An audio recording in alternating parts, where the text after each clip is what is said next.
ਤੁਹਾਡੇ आप ਸਾਰਿਆਂ सभी से ਨਾਲ बात ਗੱਲ कर कर ਕਰਕੇ मुझे ਬਹੁਤ बहुत ਵਧੀਆ अच्छा ਲੱਗਾ। लगा।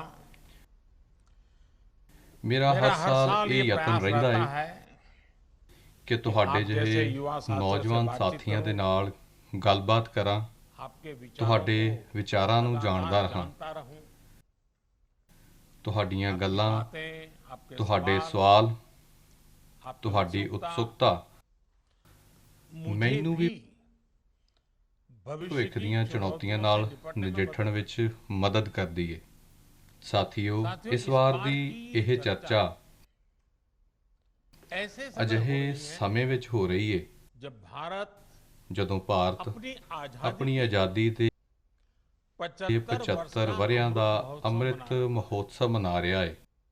इस साल ਇਸ की ਵਰੇ 15 15 ਅਗਸਤ ਦੀ अगस्त की ਤਰੀਕ तारीख अपने साथ ਆਪਣੇ ਨਾਲ ਆਜ਼ਾਦੀ ਦੀ आजादी की 75ਵੀं ਵਰ੍ਹੇਗੰਢ ਲੈ ਕੇ ਆ ਰਹੀ ਹੈ। वर्षगांठ लेकर के आ रही है। ਬੀਤੇ बीते 75 ਸਾਲਾਂ ਵਿੱਚ 75 सालों में ਭਾਰਤ भारत ने ਨੇ ਇੱਕ ਬਿਹਤਰ एक ਪੁਲਿਸ बेहतर ਸੇਵਾ ਦੇ पुलिस ਨਿਰਮਾਣ सेवा ਦਾ के ਯਤਨ निर्माण ਕੀਤਾ का ਹੈ। प्रयास किया है। पुलिस ਪੁਲਿਸ ट्रेनिंग से जुड़े ਟ੍ਰੇਨਿੰਗ ਨਾਲ ਜੁੜੇ इंफ्रास्ट्रक्चर में भी ਇਨਫਰਾਸਟ੍ਰਕਚਰ ਵਿੱਚ हाल ਹਾਲ के ਹੀ ਦੇ वर्षों में ਸਾਲਾਂ बहुत ਵਿੱਚ सुधार हुआ ਬਹੁਤ है। ਸੁਧਾਰ ਹੋਇਆ ਹੈ। ਅੱਜ आज ਜਦੋਂ जब मैं ਮੈਂ ਤੁਹਾਡੇ ਨਾਲ आपसे बात ਗੱਲ कर ਕਰ रहा ਰਿਹਾ हूं ਹਾਂ ਤਾਂ ਉਹਨਾਂ तो ਨੌਜਵਾਨਾਂ ਨੂੰ ਦੇਖ ਰਿਹਾ ਹਾਂ युवाओं को देख रहा हूं ਜੋ ਅਗਲੇ जो 25 ਸਾਲ अगले ਤੱਕ 25 ਭਾਰਤ ਵਿੱਚ वर्ष तक भारत ਕਾਨੂੰਨ में ਵਿਵਸਥਾ कानून ਨੂੰ व्यवस्था सुनिश्चित ਯਕੀਨੀ करने ਬਣਾਉਣ में ਵਿੱਚ सहभागी होंगे। ਭਾਗੀਦਾਰ ਹੋਣਗੇ। ये बहुत बड़ा ਇਹ दायित्व ਬਹੁਤ है। ਵੱਡੀ ਜ਼ਿੰਮੇਵਾਰੀ ਹੈ।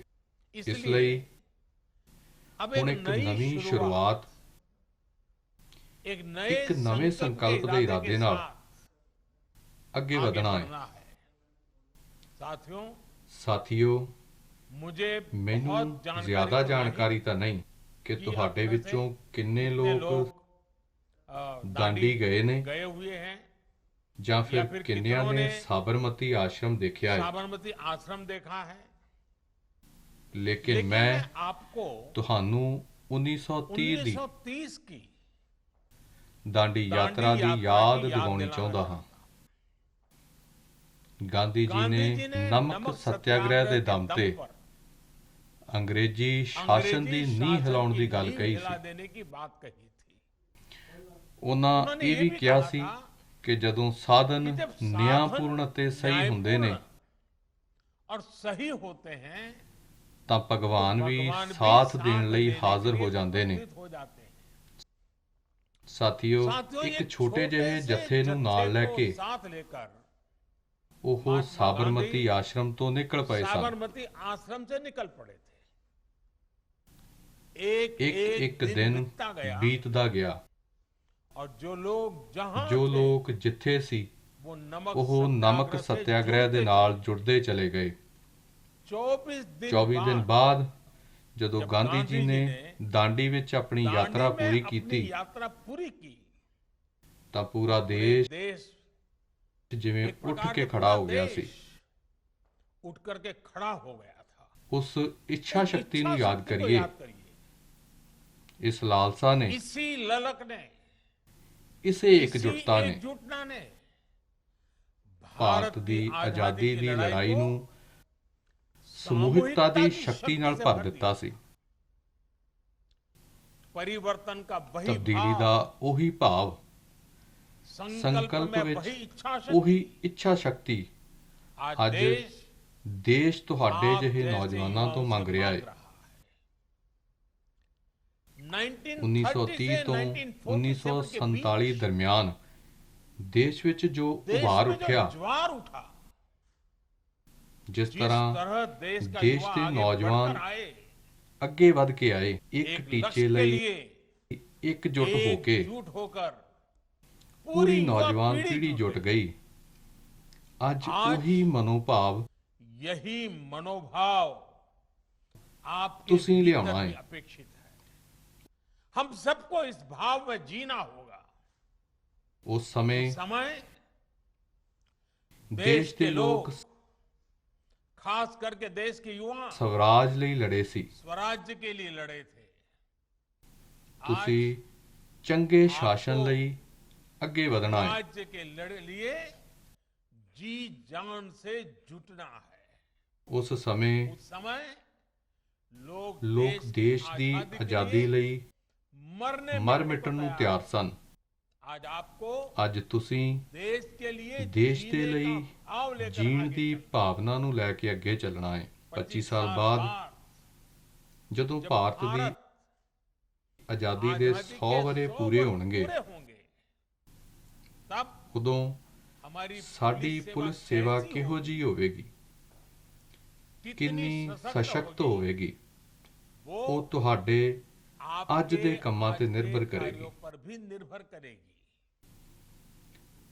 ਤੁਸੀਂ ਉਹ ਬੁਨਿਆਦ ਬਣਾਉਣੀ ਹੈ ਜਿਸ ਉੱਪਰ 2047 ਦੇ ਆਲੀਸ਼ਾਨ ਅਨੁਸ਼ਾਸਿਤ ਭਾਰਤ ਦੀ ਇਮਾਰਤ ਦਾ ਨਿਰਮਾਣ ਹੋਵੇਗਾ। ਸਮੇਂ ਨੇ ਇਸ ਸੰਕਲਪ ਦੀ ਸਿੱਧੀ ਦੇ ਲਈ ਤੁਹਾਡੇ ਜਿਹੇ ਨੌਜਵਾਨਾਂ ਨੂੰ ਚੁਣਿਆ ਹੈ ਅਤੇ ਮੈਂ ਇਸ ਨੂੰ ਆਪ ਸਭ ਦਾ ਬਹੁਤ ਵੱਡਾ ਸੁਭਾਗ ਮੰਨਦਾ ਹਾਂ।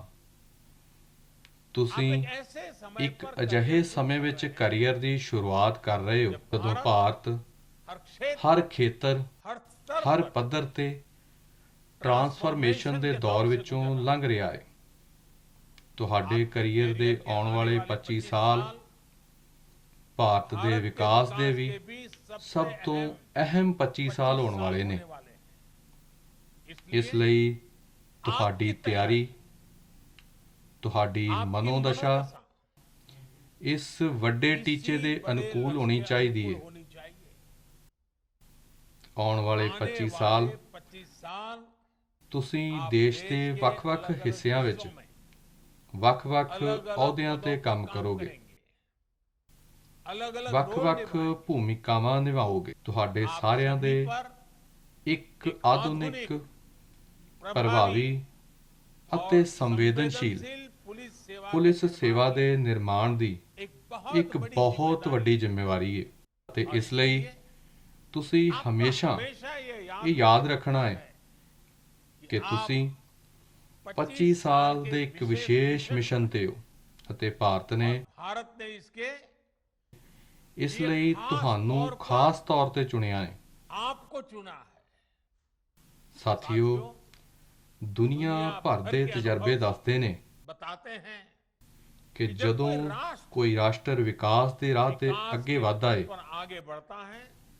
ਤਾਂ ਦੇਸ਼ ਦੇ ਬਾਹਰੋਂ ਅਤੇ ਦੇਸ਼ ਦੇ ਅੰਦਰੋਂ ਚੁਣੌਤੀਆਂ ਵੀ ਓਨੀਆਂ ਹੀ ਵੱਧਦੀਆਂ ਨੇ। ਅਜਿਹੇ ਵਿੱਚ ਤੁਹਾਡੀ ਚੁਣੌਤੀ ਟੈਕਨੋਲੋਜੀਕਲ ਡਿਸਪਰਸ਼ਨ ਦੇ ਇਸ ਦੌਰ ਵਿੱਚ ਪੁਲਿਸਿੰਗ ਨੂੰ ਨਿਰੰਤਰ ਤਿਆਰ ਕਰਨ ਦੀ ਹੈ। ਤੁਹਾਡੀ ਚੁਣੌਤੀ ਕ੍ਰਾਈਮ ਦੇ ਨਵੇਂ ਤੌਰ ਤਰੀਕਿਆਂ ਨੂੰ ਉਸ ਤੋਂ ਵੀ ਜ਼ਿਆਦਾ ਇਨੋਵੇਟਿਵ ਢੰਗ ਨਾਲ ਰੋਕਣ ਦੀ ਹੈ। ਵਿਸ਼ੇਸ਼ ਤੌਰ ਤੇ ਸਾਈਬਰ ਸਿਕਿਉਰਿਟੀ ਨੂੰ ਲੈ ਕੇ ਨਵੇਂ ਪ੍ਰਯੋਗਾਂ, ਨਵੀਂ ਰਿਸਰਚ ਅਤੇ ਨਵੇਂ ਤੌਰ ਤਰੀਕਿਆਂ ਨੂੰ ਤੁਸੀਂ ਡਿਵੈਲਪ ਕਰਨਾ ਹੋਵੇਗਾ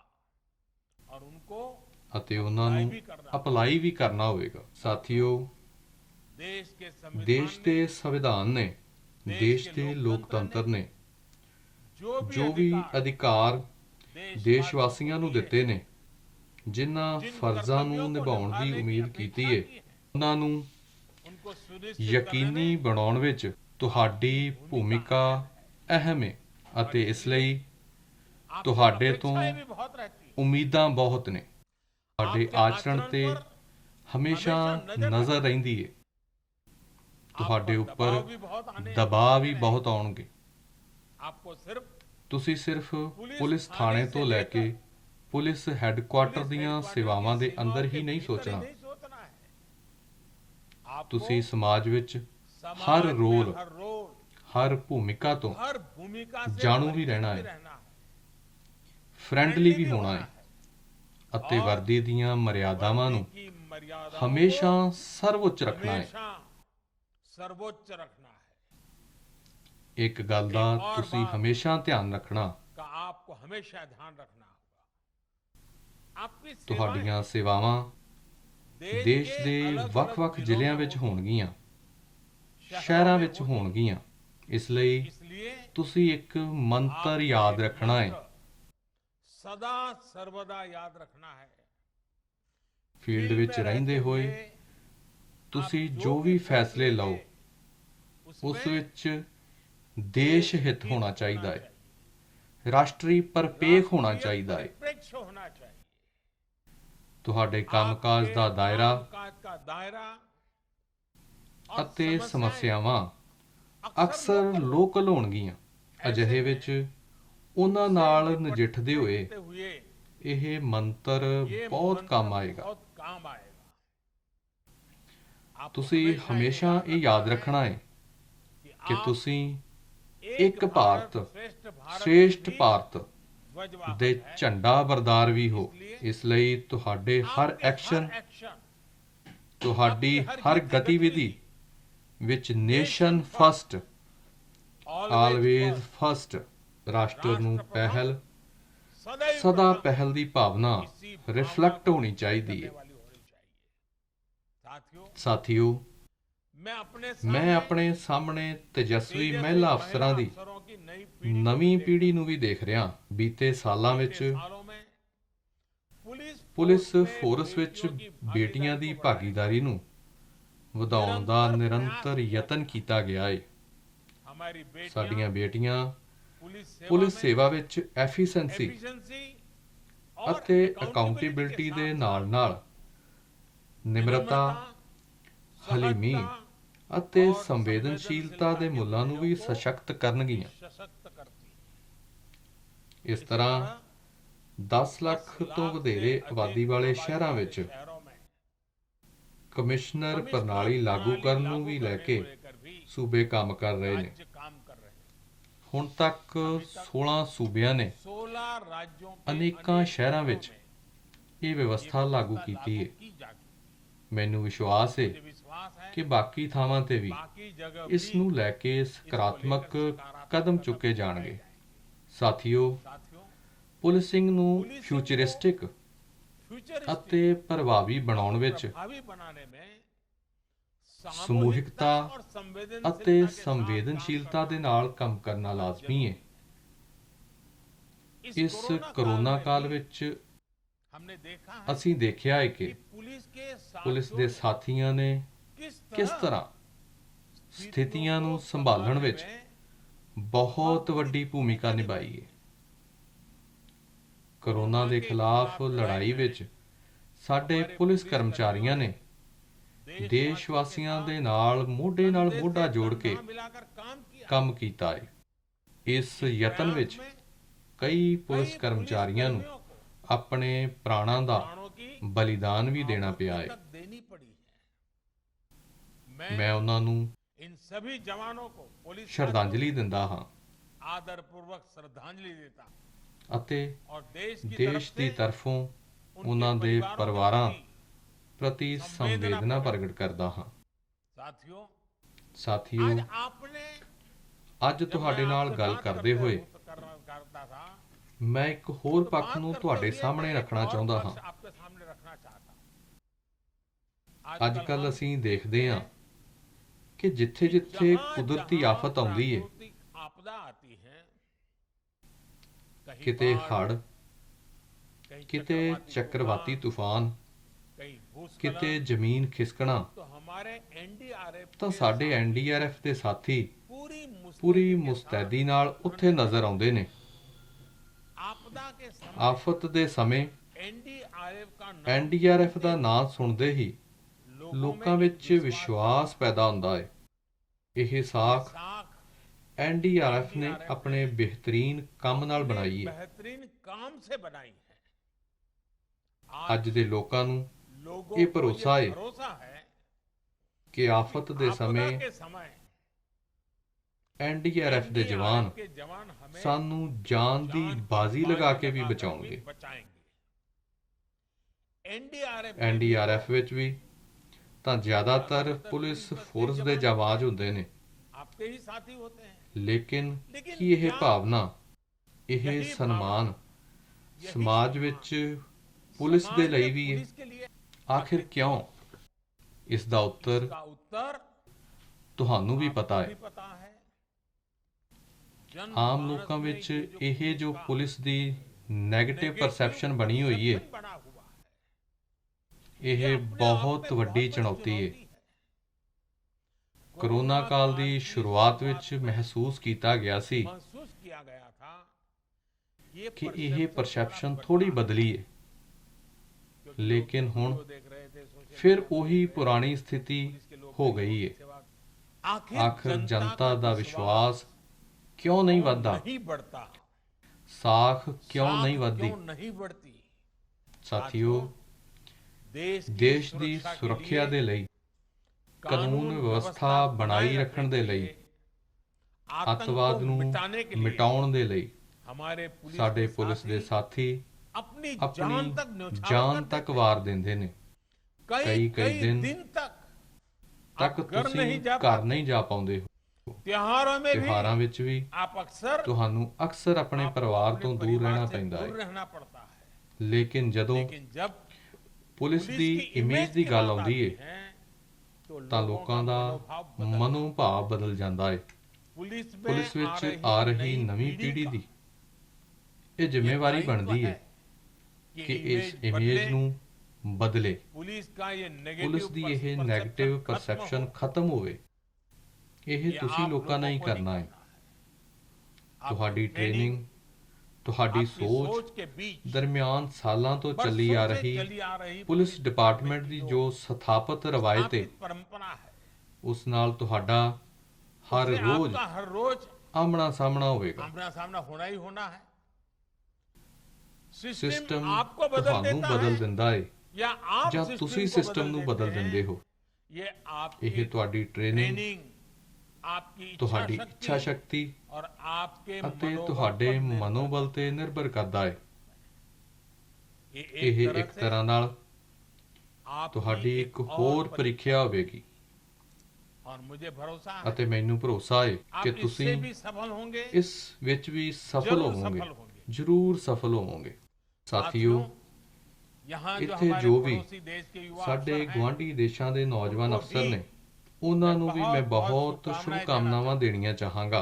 ਭੂਟਾਨ ਹੋਵੇ, ਨੇਪਾਲ ਹੋਵੇ, ਮਾਲਦੀਵ ਹੋਵੇ, ਮਾਰੀਸ਼ਸ ਹੋਵੇ, ਅਸੀਂ ਸਾਰੇ ਸਿਰਫ ਗੁਆਂਢੀ ਹੀ ਨਹੀਂ ਹਾਂ, ਬਲਕਿ ਸਾਡੀ ਸੋਚ ਅਤੇ ਸਮਾਜਿਕ ਤਾਣੇ ਬਾਣੇ ਵਿੱਚ ਵੀ ਬਹੁਤ ਸਮਾਨਤਾ ਹੈ।